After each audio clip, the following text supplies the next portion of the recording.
All right, y'all. November is gonna be here before we know it. And don't think for a second that Hillary or Bernie can't take the House. The Republican candidates are worried about Hillary and trying to stir up Republican voters to stop Hillary.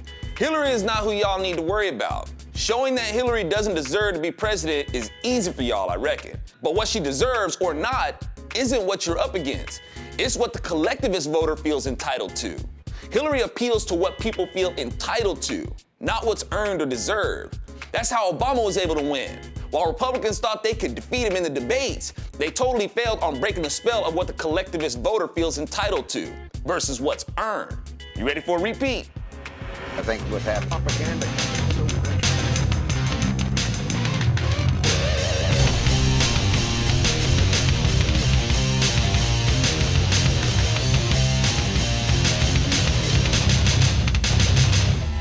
More and more I'm getting asked, who you gonna be pulling for president? Y'all, I'm trying to do what too many conservatives keep missing the point of doing. I'm trying to promote conservatism, while too many conservatives keep trying to promote a politician. Liberals have effectively marketed liberalism, and that's why Bernie Sanders, who reminds me of a weak bowl of soggy cereal, has a real good chance of being the next president of the United States.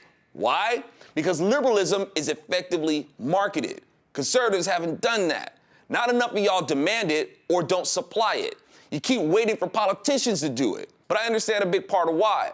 Conservatives just want to do their jobs, make sure their expenses are paid, and enjoy what they work for. But while conservatives are just trying to make a living, the collectivists are using that time to come up with creative ways to promote their ideas on how to get others to pay for what they feel entitled to. Conservatives are all about defense, but they've left a big gap in the armor in this area. The left is turning the country more socialist, while you're away at work, and they're at it while you sleep.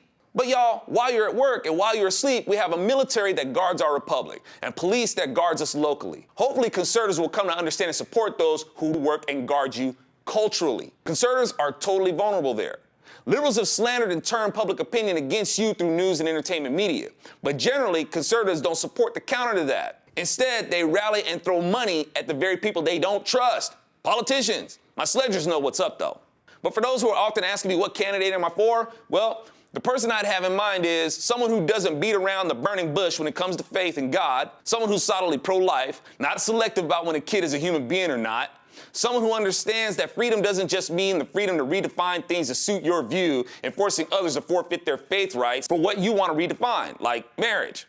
A person who propagates the fair tax, because any other tax allows the government to violate their right to property. Hey government, it's okay if you steal from me as long as you're friendly about it.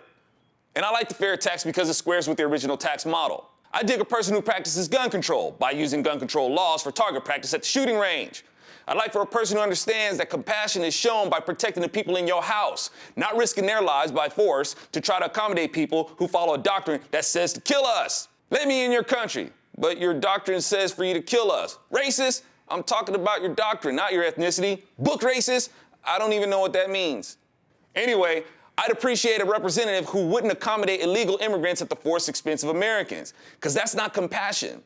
A commander-in-chief who makes sure that our military is well equipped to handle a campaign faster than liberals can make picket signs out of the paper they tell us not to use because it's ruining the environment. And any politician that gets in the way of our military's safety by trying to politicize a war would be arrested for obstruction of justice. The president is the chief law enforcement officer of the United States, and if politicians are compromising our defenders' safety and making them fight handicapped and obstructing the pursuit of justice against those who have assaulted us, then I'd say they need to do a perp walk. I understand that Congress may disagree with the cause for war, but when them boots hit the ground against oppressive murderers, you better be all in and make sure that our military has your full support. Because the so-called pacifists imposing all this PC crap makes wars take longer and cost more limbs and lives. Stay out of the way. I'm down with the president that doesn't use healthcare as a vehicle for government to control people. If people hate monopolies so much, then don't give the government the power to be one. Because ultimately, you will be a disposable number to the state. Healthcare is a private industry. If you really value your health, it should be valuable enough to work to pay for the insurance for it at your discretion.